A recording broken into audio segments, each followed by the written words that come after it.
नमस्कार मित्रांनो, आपली शेती या चॅनलमध्ये आपलं स्वागत आहे.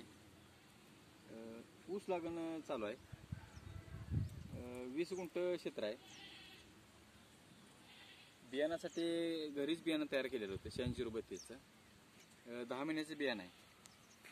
पहिल्यांदा नांगरलं, रोटावेटर मारला आणि सरी सोडली.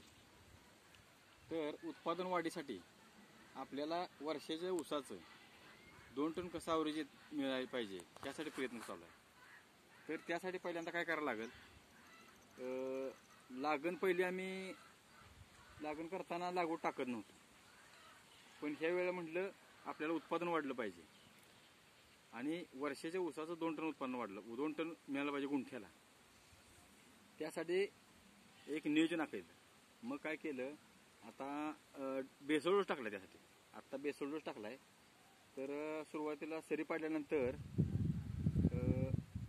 ऊस हातरून घेतला, कांड्या मारून घेतल्या आणि DAP एक पोतं, पोटॅश एक पोतं, पांढऱ्या पोटॅशचं एक पोतं, सिलिकॉनचं एक पोतं आणि ह्युमिकची एक बॅग असं एवढं टाकलेलं आहे. म्हणजे कसं उगवण क्षमता किंवा उगवल्यानंतर जो कोंब येतो तो निकोप येणार आहे. आणि निकोप पाया मजबूत असल्याशिवाय पुढं ऊसाचं उत्पादन आपल्याला मिळणार नाही. त्यासाठी निघतानाच कोंब हा चांगला आला पाहिजे. ह्यासाठी DAP, पोटॅश, सिलिकॉन आणि ह्युमिक हे घातलंच पाहिजे. मग आता कोरड्यात पुरलेलं आहे. आम्ही घरगुती लागण चालू आहे. आम्ही कोरड्यात पुरून घेतले. आता ठिबक हातरून घ्यायचं, ठिबक हातरून घेऊन पाणी चालू ठेवायचं. अशा पद्धतीने बघा लागणीला सुरुवात केली पाहिजे. आणि नंतर तुम्हाला 45 दिवसानं युरिया 2 पोती एकरी तुम्हाला प्रमाण सांगतो. 2 पोती युरिया आणि आता मी जी प्रमाण सांगितलं ती 20 गुंठ्यात सांगितलं. 1 DAP, 1 पोटॅश, सिलिकॉन 1 आणि ह्युमिक. सरासरी एकरी 2 पोती युरिया, 1 पोतं मॅग्नेशियम ही 45 दिवसांनी टाकायचं. त्यानंतर 3.5 महिन्यानंतर त्याला बाळभर दिली पाहिजे.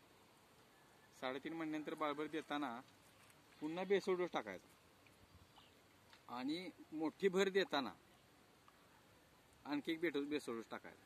त्यावेळेला हे उत्पादन आपल्याला भेटू शकेल. या तुम्हाला दावतो लागण कशा पद्धतीने चालू आहे.